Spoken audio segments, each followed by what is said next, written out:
गरीब परिवार ने खाया होली में जादुई खाना। बेटियों, कोई भी आज खाली हाथ यहाँ से नहीं जाना चाहिए। सभी को खाना, होली के रंग और पिचकारी बांटो। हाँ माँ, आपने बिल्कुल सही कहा। चिंता मत करो, आज हमारे घर से कोई खाली हाथ नहीं जाएगा। सब अपने घर पर जाकर अच्छे से त्योहार मनाएंगे। काजल, तुम एक काम करो, तुम माँ के साथ लोगों को खाना पीने का सामान दो। मैं यहाँ सभी को गुलाल और पिचकारी देती हूँ। तभी उनका छोटा भाई ध्रुव अपनी पिचकारी में पानी भरकर अपनी दोनों बहनों के पास लाता है और उन्हें पिचकारी से गीला करके कहता है, होली है भाई, होली है, बुरा न मानो, होली है, हैप्पी होली दीदी। ध्रुव, ऐसा मत करो। देखो, हम लोगों की मदद कर रहे हैं, उन्हें खाना दे रहे हैं। तुम भी हमारी मदद करवाओ। ठीक है दीदी, मैं भी आपकी मदद करवाता हूँ। ध्रुव ऐसा कहकर वहां पर रखी हुई गुजिया उठाकर गरीब लोगों में बांटने लगता है। उसको देखकर वहां लाइन में लगे हुए सभी लोग बहुत खुश होते हैं। तभी एक औरत बबीता से कहती है, सब लोग जानते हैं कि इस गांव में सबसे ज्यादा गरीब तुम लोग थे, फिर इतनी जल्दी तुम गरीब से अमीर कैसे हुए? ये सुनकर बबीता की आंखों में आंसू आ जाते हैं। बहन, तुम्हें क्या ही बताऊं, कैसी जिंदगी से हम गुजरे हैं और हमने क्या क्या सहन नहीं किया है। अब तो हम भी जानना चाहते हैं कि आखिर ऐसा क्या हुआ जो तुम अमीर बन गए। बस यूं समझ लो कि अन्नपूर्णा देवी ने हमारी सारी परेशानियों को हमेशा के लिए दूर कर दिया है। ऐसा कहते हुए बबीता अपने बीते हुए कल के बारे में बताना शुरू करती है। माँ, मुझे पिचकारी चाहिए। बेटा, मेरे पास पैसे नहीं है, मैं तुम्हें पिचकारी कहाँ से दिलाऊं? माँ, आप ऐसा ही करती हो। हर साल हमारी होली ऐसे ही क्यों जाती है? सभी बच्चों के पास उनकी पिचकारी होती है, गुलाल होते हैं, ऊपर से सब लोग बढ़िया बढ़िया पकवान खाते हैं। आपने तो हमारे लिए कुछ भी नहीं बनाया। ध्रुव, समझने की कोशिश करो, घर में पैसे नहीं है। मुझे नहीं पता, मुझे भी पिचकारी चाहिए। मुझे चाहिए तो बस चाहिए चाहिए। अंजलि ये सुनकर ध्रुव के मुंह पर एक चौंटा मारती है, जिसकी वजह से ध्रुव नीचे गिर जाता है। अंजलि, इस तरह क्यों मार रही हो? माँ, इसे अभी से समझना होगा कि हम गरीब हैं, वरना ध्रुव हमें आगे जाकर इसी तरह परेशान करेगा। ध्रुव रोते हुए बिस्तर में लेट जाता है और किसी से बात ही नहीं करता। जिसके बाद बबीता अपनी मालकिन के यहाँ काम करने पहुंच जाती है। मालकिन, मेरे सारे काम कर दिए हैं, अब मैं घर जाऊं? इतनी भी क्या जल्दी है जाने की? अच्छा, मेरी बात सुनो, रसोई में थोड़ा खाने पीने का सामान रखा होगा। कल घर पर मेहमान आए थे, उनके लिए बनवाया था। अब वो कोई नहीं खाने वाला, उसे कूड़े में फेंक दो। मालकिन, खाने को कूड़े में नहीं फेंकना चाहिए, अन्नपूर्णा देवी नाराज हो जाती हैं। क्या मैं उस खाने को गरीबों में बांट दूं? सीधा सीधा क्यों नहीं बोलती कि तुझे अपने घर लेकर जाना है?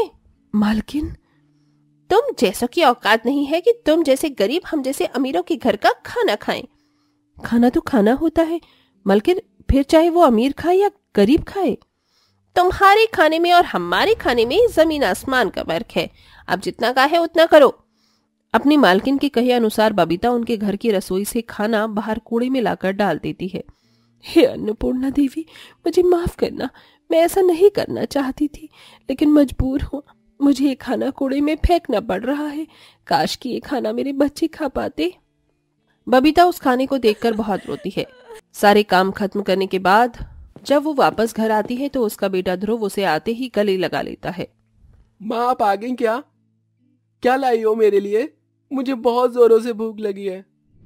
अरे वाह, इस थैली में तो खाना लग रहा है। लाओ मुझे दो, मैं दीदी को दे देता हूँ, वो परोस देगी ना। ध्रुव अपनी माँ के हाथों से थैली घर में अपनी बहनों को लाकर दे देता है। जिसके बाद अंजलि खाना बर्तन में परोस कर सबको देती है। वो सब खाना बहुत शौक से खाते हैं। बहुत स्वादिष्ट है खाना। माँ, खाना तो सच में बहुत लाजवाब है और शानदार भी। ये सुनते ही बबीता की आंखों में आंसू आ जाते हैं और वो रोते हुए ख्यालों में चली जाती है।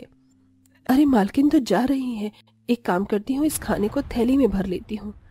बबीता रसोई से थैली लेकर आती है और उसे कूड़े के अंदर पड़ा हुआ खाना भर कर रख लेती है। खाना बर्बाद करना नहीं चाहिए, ये खाना मेरे बच्चे खा लेंगे। बबीता उस खाने को थैली में भर कर घर पर ले आती है। ख्याल से बाहर आने के बाद बबीता अपने बच्चों को खाना खाते हुए देख बहुत खुश होती है। ऐसे ही 2 दिन बीत जाते हैं और बाकी के 2 दिन उन्होंने कुछ नहीं खाया होता। इसी के चलते होली भी आ जाती है। होली वाले दिन ध्रुव अपनी माँ से जिद करता है, कम से कम आज तो कुछ दिला दो ना माँ, आज होली है।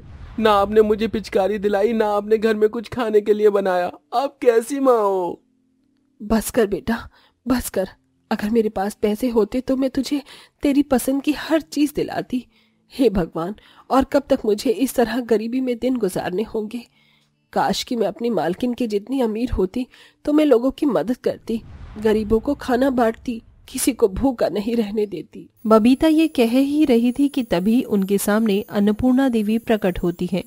आज होली है और आज के दिन तुम लोग भूखे हो, मैं तुम्हारे लिए खाना लेकर आई हूँ। अन्नपूर्णा देवी के हाथों से एक रोशनी निकलती है और उस रोशनी से वहाँ कई प्रकार के खाने प्रकट होते हैं, जैसे भांग के पकौड़े, अलग अलग प्रकार के पकवान, गुजिया और मीठे में गाजर का हलवा।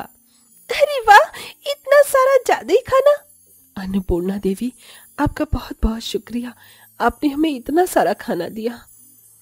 अब रोजाना जब भी तुम मुझे हाथ जोड़कर याद करोगी, तुम्हारे सामने बहुत सारा खाना प्रकट हो जाएगा, जिसे तुम्हारा पूरा परिवार पेट भर कर खाएगा। लेकिन मेरी एक शर्त भी है। अभी तुमने कहा कि अगर तुम अमीर होती तो तुम गरीबों की मदद करती। आज से तुम गरीबों की मदद करना और मैं तुम्हारे घर में अन्न की कभी कमी नहीं होने दूंगी। अन्नपूर्णा देवी, मैं और मेरा पूरा परिवार आपसे वादा करता है, हम हमेशा लोगों की मदद करेंगे और ये जादू खाना हम लोगों को खिलाएंगे। ये सुनकर अन्नपूर्णा देवी खुश होकर गायब हो जाती हैं। इस तरह अन्नपूर्णा देवी ने हमारी मदद की और अब हमारे घर में खाने की कभी भी कमी नहीं होने दी। हमारे काम में भी बरकत है।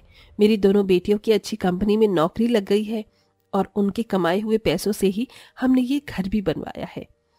सही कहा है किसी ने कि अगर नेक नियत हो तो भगवान उनका साथ जरूर देता है। और सच में बबीता बहन, तुम्हारी नियत बहुत अच्छी है। वरना कहाँ आजकल लोग किसी के बारे में सोचते हैं। तुम रोजाना लोगों को खाना खिलाती हो और आज होली वाले दिन सबको पिचकारी, गुलाल, इतना सारा खाना और साथ में नए कपड़े भी दे रही हो। भाई साहब, अन्नपूर्णा देवी ने मुझे इस काबिल बनाया है कि मैं लोगों की मदद कर सकूं, तो मैं इस काम से पीछे नहीं हटूंगी। मुझसे जितना बन पड़ेगा मैं जरूर करूंगी। राजेश अपना हिस्सा लेकर चला जाता है, जिसके बाद बबीता और उसका पूरा परिवार अपने घर के आंगन में गरीब लोगों को खाना बांटकर होली की हार्दिक शुभकामनाएं सभी को देते हैं। सबको बांटने के बाद पूरा परिवार बहुत अच्छे से होली के त्योहार को मनाता है। होली है भाई, होली है, बुरा न मानो, होली है। आज तो ध्रुव हमारे हाथों से नहीं बचेगा। हम उसे इतना रंग लगाएंगे कि वो एक हफ्ते तक छुड़ा नहीं पाएगा। तीनों भाई बहन उधर होली खेल रहे होते हैं तो इधर बबीता उन्हें देखकर पकवान खाते हुए बहुत खुश होती है। इस तरह वो अपने आगे के जीवन में खुशी खुशी रहने लगते हैं।